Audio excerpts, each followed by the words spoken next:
এবাৰ যদি এনেকৈ চুলিখিনি ধুৱে নহয় আপোনালোকে শ্যাম্পুৰ লগত মাত্ৰ কেইটামান বস্তু ঘৰত থকা পাকঘৰত থকা কেইটামান বস্তু মিহলাই লৈ পেলাই এবাৰ শ্যাম্পু যদি কৰে তেতিয়াহ'লে আপোনাৰ চুলিৰ কাৰণে কোনো ধৰণৰ চিৰাম কণ্ডিশ্যনাৰ নাইবা আপোনাৰ চুলিখিনিৰ কাৰণে পাৰ্লাৰলৈ যোৱাৰ কোনো প্ৰয়োজনে নাই। ইমানেই ধুনীয়া হৈ পৰিব চুলিখিনি, মই নিজে ফনিয়াই মানে আমনিয়ে লগা নাই।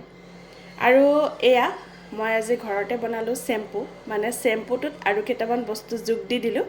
আৰু দেখিছেনে কি ধুনীয়া ফেন উঠিছে, আৰু ফেন যেনেকৈ উঠিছে যেনেকৈ বগা তেনেকৈ কিন্তু কামো খুব ধুনীয়া কৰে। প্ৰথমবাৰতে আপুনি ৰিজাল্ট পাব। আৰু এয়া মই লগাবলৈ আৰম্ভ কৰিছোঁ। এতিয়া মই শ্যাম্পুটো কেনেকৈ বনালোঁ আপোনালোকক দেখুৱাই দিওঁ আহক। ভিডিঅ'টো এই পৰ্যায়লৈকে চাই আছে যদি শেষলৈকে মৰম দি থৈ যাব বুলি আশা কৰিছোঁ। এয়া হৈছে এল'ভেৰা। ই হৈছে চুলিৰ কাৰণে মহৌষধ। আৰু আপোনালোকৰ আজিকালি প্ৰত্যেকৰ বাৰীতে আচলতে এল'ভেৰা এজোপা থাকেই নহয় জানো। আৰু এল'ভেৰাজোপা আনি পেলাই 1 ঘণ্টামান সময় আপোনালোকে ৰাখি থ'ব, কাৰণ ইয়াৰ পৰা এটা হালধীয়া পদাৰ্থ ওলায়, যিটো পদাৰ্থ নেকি আমাৰ ছাল বা চুলিত লাগিলে মানে চুলিৰ গুৰিত লাগিলে খজুৱতি উঠে। তাৰপিছতে এনেকৈ আপোনালোকে যেনেকৈ পাৰে তাৰ ভিতৰৰ জেলখিনি উলিয়াই ল'ব। খুব ধুনীয়াকৈ জেলখিনি ওলাই যায়, আৰু বুঢ়া পাত হ'লে ভাল। আৰু এয়া চাওক মই জেলখিনি উলিয়াই দিয়া মিক্সি বাতিটোত বাকি লৈছোঁ। তাৰপিছতে ইয়াত মই মিহলাম আৰু দুটামান সৰু সৰু বস্তু, যিকেইটাই নেকি আপোনাৰ চুলিখিনি স্পা কৰাৰ নিচিনা কৰি পেলাব আৰু আপোনাৰ চুলিখিনি ইমান ধুনীয়া যত্ন ল'ব, মানে ইমান ধুনীয়া কৰি তুলিব, আচৰিত হৈ যাব।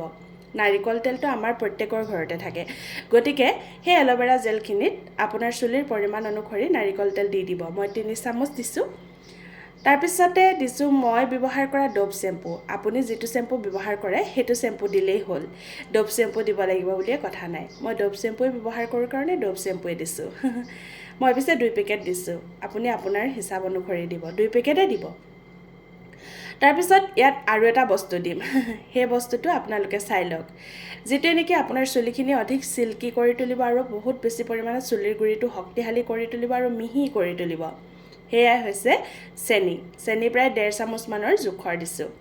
এতিয়া মিক্সিটোত এবাৰ ঘূৰাই ল'ম। যদি আপোনাৰ ওচৰত মিক্সি নাই তেতিয়াহ'লে আপুনি পটাত পিচি ল'ব পাৰে, নাইবা আপুনি কাটা চামুচেৰে ঘূৰাই এনেকৈ বগা পৰি অহালৈকে মিলাই ল'ব পাৰে। তাৰপিছত অলপ সময় থাকিবলৈ দিম, 2-3 মিনিটমান সময়।